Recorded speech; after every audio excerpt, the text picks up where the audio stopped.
Dito nga po mga kapobre ay nandito na kami malapit sa may Robinson. Ayan, Robinson na po to ng Ormoc.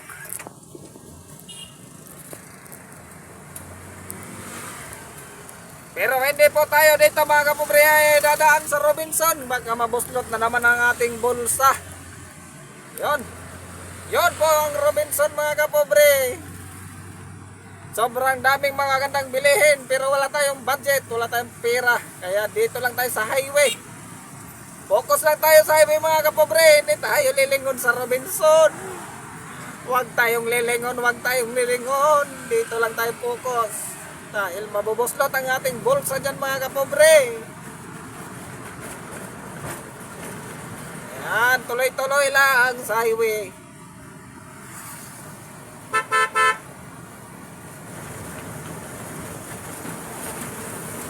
Ang hirap talaga mga kapobre pag pumunta tayo ng syudad. Pumunta tayo ng syudad, wala naman tayong budget. Kaya tuloy-tuloy tayo sa lakad. Huwag tayo lilingon sa bawat bilihin natin madadaanan. Ngayon po mga kapobre, pauwi na kami. Galing na kami sa Alan Auto Shop. Nakabili na kami ng Tyrant natin ilalagay sa ating multicab. Kaya nagbalik-balik lamang ang ating video mga kapobre. Yan po yung Motopos dito sa Ormoc.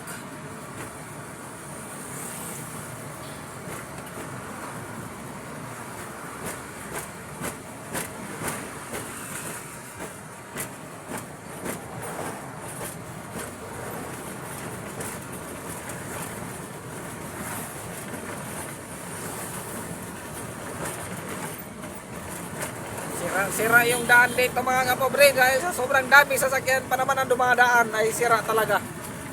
Sira talaga ang daan. Kahit gaano kabago ang sasakyan natin dito mga kapobre, pag palagi tayo ditong dadaan ay talagang masisira. Hindi lang daan ang masisira mga kapobre, pati yung sasakyan natin ay sira na talaga.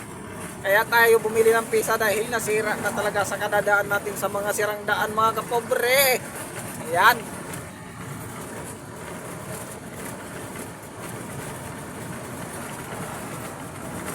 Ito nga po mga kapobre ay nadaanan na namin ng Rosco. Yan yung Rosco mga kapobre. Diyan tayo dati umutang ng multicab mga kapobre na hindi natin nabayaran. Kaya ayun, nahatak tuloy. Sayang ang ating pirang pinandown at saka pinambayad sa monthly.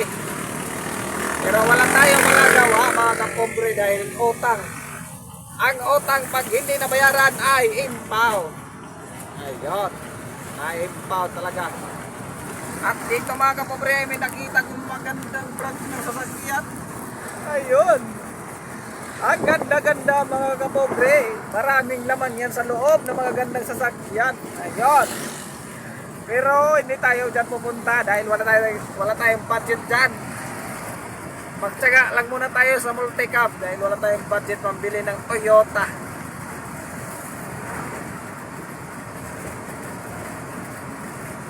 At banda dito mga kapobre, ayun, malapit na tayo sa may LTO. Ano bang tawag dyan? Kuhibas o Kuhibas? Ewan ko sa inyo mga kapobre, kayo nang bahala. Yan yung LTO, dyan tayo nakapag-renew dati. Pero mahirap dyan mga kapobre.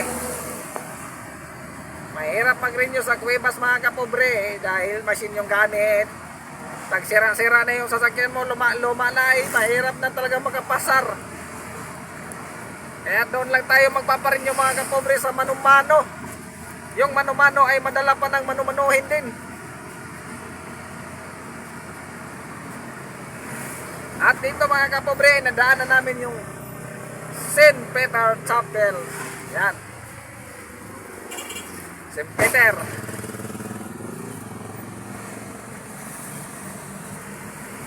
Pero wag muna tayo papasok doon mga kapobre dahil hindi pa natin oras. Matagal pa ang panahon natin mga kapobre. Kaya tuloy-tuloy lang tayo pauwi. Malapit na tayo sa may Simangan papuntang Tongonan. Ang likod talaga ng kamay ko dito mga kapobre, nangangawit na. Nangangawit na yung kamay ko sa kahawak ng kamera. Yun. Hindi naman natin maikot-ikot yung camera pag ilan natin dyan sa ating dashboard. Sa ating holder, phone holder. Hindi naman natin maikot-ikot kaya hinawakan ko na. Ayun mga kamurerta. Dito na tayo sa may crossing, liko-liko. Hoy! Andito si Ranger. Nalaglag yung sombrero nila. Kanino kaya sombrero yan? At dito na nga po mga kapobre ay liliko-liko na kami. Liliko-liko na tayo papunta sa atin. Dahil doon papunta ang tungunan yon. Hindi tayo pupunta doon. Dito tayo pupunta mga kapobre. Ayun. Paliko-liko na tayo dito. At hanggang dito na lang muna tayo mga kapobre. Tayo talagang nangangawit na yung kamay ko sa kahawag ng kamera. Maraming salamat po mga kapobre sa panonood. Hanggang dito na lang tayo. Babu!